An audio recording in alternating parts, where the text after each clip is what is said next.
சேலம் மாவட்டத்தில் காவலர்கள் மீது உத்தரப்பிரதேசத்தை சேர்ந்த சுற்றுலா பயணிகள் தாக்குதல் நடத்தியதை கண்டித்து தமிழக வாழ்வுரிமை கட்சி தலைவர் வேல்முருகன் அறிக்கை ஒன்றை வெளியிட்டுள்ளார். அவர் தனது கண்டன அறிக்கையில் சேலம் மாவட்டம் மேட்டூர் அருகே தமிழ்நாடு கர்நாடகா எல்லையான காரைக்காடு சோதனை சாவடியில் பணியில் இருந்த தமிழ்நாட்டைச்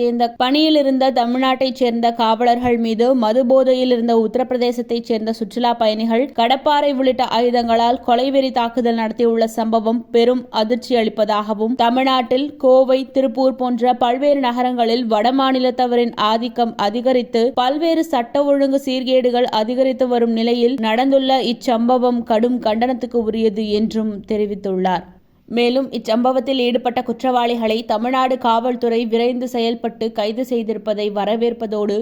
தமிழக அரசு தமிழ்நாட்டில் பெருகி வரும் வடமாநிலத்தவர் வருகையையும் குடியேற்றங்களையும் நெறிமுறைப்படுத்த வேண்டும் என்றும் உரிய வழிகாட்டு நெறிமுறைகளை வகுத்து அவர்கள் வருகை மற்றும் குடியேற்றங்களை கட்டுப்படுத்த வேண்டும் என்றும் கோரிக்கை விடுத்துள்ளார்.